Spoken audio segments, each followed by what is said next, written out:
Everyone remembers the most famous scene from Misery, but that scene doesn't explain the true terror of the story. What Stephen King builds here isn't a shocking moment, it's imprisonment. Misery isn't just about physical violence, it's about control, routine, and possession. The film is excellent, but the book goes deeper because it forces you to live inside the mind of a man who realizes, too late, that he wasn't saved. He was chosen. And in this story, being chosen is worse than dying. Paul Sheldon suffers an accident and wakes up in the house of Annie Wilkes, his #1 fan. At first glance, it feels like an unlikely rescue. She feeds him, medicates him, takes care of him. But that care comes with rules, with schedules, with expectations. Annie doesn't just want Paul alive. She wants him to exist exactly the way she decides. And when you depend on someone to survive, every kind gesture also becomes a silent threat. Misery is pure claustrophobia. Few characters, almost a single setting, and no emotional escape. The room where Paul is trapped becomes the entire world. There is no outside. There is no immediate help. In the book, King gives you no relief. You follow every thought, every calculation, every fear. The tension doesn't come from jump scares, it comes from repetition. From the slow realization that this isn't temporary, it's a system at work. And that's the core point. In the book, violence isn't an outburst, it's method. Annie controls Paul's body with medication, controls the space with locks, controls time with routine, and controls his mind by demanding obedience. Everything is done calmly, with internal logic. The terror doesn't scream. It organizes. And when abuse becomes routine, fear stops being shock and turns into a permanent condition. The most famous scene is there, of course. In the film, it becomes an unforgettable peak of horror. In the book, the impact is different. The punishment isn't just pain, it's a sentence. It's the confirmation that there is no going back to normal. And that difference changes everything.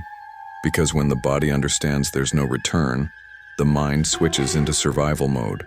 And survival here means negotiating with the one who controls you, accepting rules, accepting humiliation. Cinema had to soften it. There were rating limits, audience tolerance. The adaptation chose something brutal, but watchable.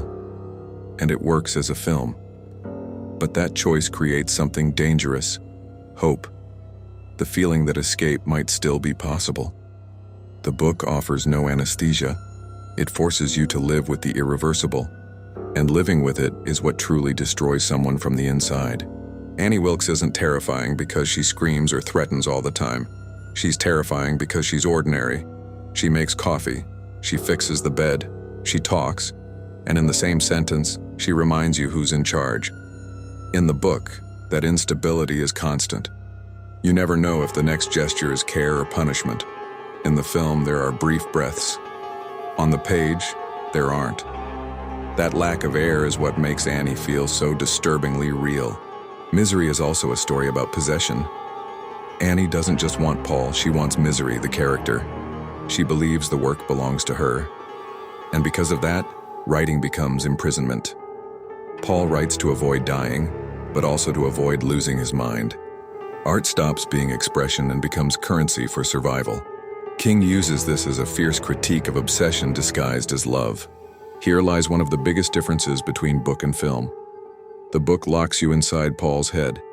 You experience paranoia, shame, fear, strategies. The film must translate that into images, silence, visual routine.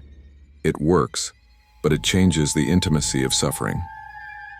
Reading Misery is being trapped. Watching Misery is observing someone trapped, and that distance shifts the weight of the horror. Another important change is the outside world. The film shows investigation, police officers, clues. That creates rhythm and contrast. But it also creates relief. You remember the world still exists. In the book, the world shrinks until it fits inside one room. You forget the road, the town, rescue, and when there's no horizon, fear becomes absolute. It's not about escaping, it's about enduring. Time in Misery is a weapon. Routine repeats until it becomes a threat. Medication, food, writing, silence. Everything happens the same way, over and over. And that conditions you.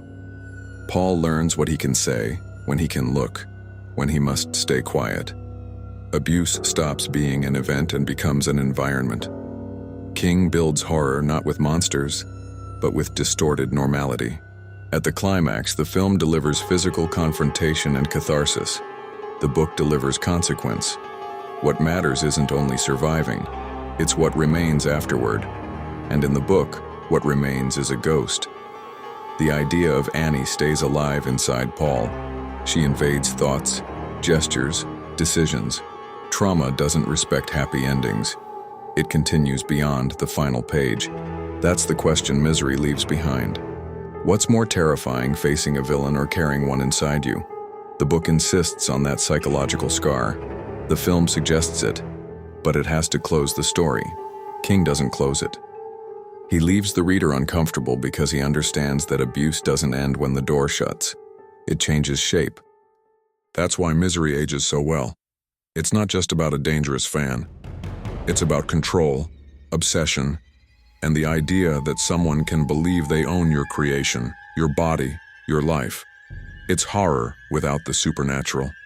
And precisely because of that, it feels closer to reality than many things that rely only on shock. The film is a classic. Performances, direction, suspense, everything works. But the book is crueler because it spares you nothing. It forces you to feel the method, the repetition, the possession, the loss of identity. Violence is only the surface. The true horror is realizing that pleasing someone has become a requirement for survival. Misery isn't about the most famous scene. It's about what happens when someone decides you have no choice. When care turns into control. When love turns into possession. The film shows it. The book imprisons you. And once you understand that, you never look at obsession the same way again. Because sometimes terror doesn't want to kill you. It wants you to obey.